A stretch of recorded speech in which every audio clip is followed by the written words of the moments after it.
Hi, everybody. Have you ever noticed when you get a negative comment, it brings you down and it could last for days?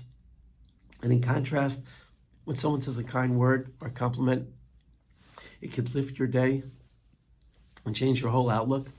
This week we have a double set of Parshiot, Tazria and Metzora. And we learn about this idea called tsarat. Tsarat is the skin ailment. And in chapter 13, verse 2, it tells us that when a person sees this kind of anomaly in his skin, he's to go to the Kohen, seek the Kohen for a diagnosis.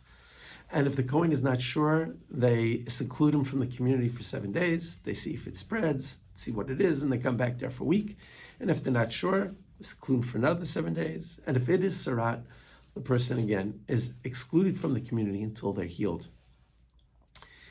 A person who gets tsarat is known as a Metzora, which is a contraction of the words motzi shemra, someone who slanders another.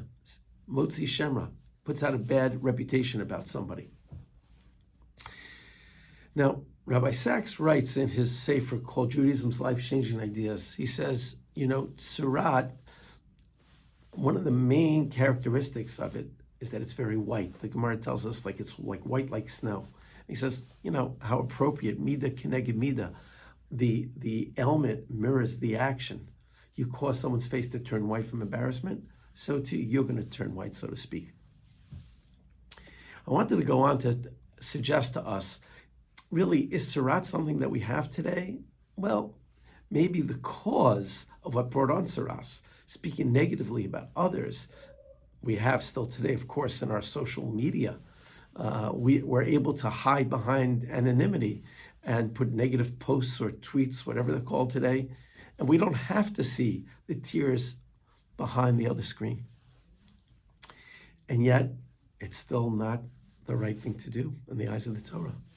Could you just imagine for a moment if the people who actually posted these negative ideas or posts or comments, that they would actually also bring out with tsarat? I think they might think twice about posting something negative. So the question is, how do we remedy this?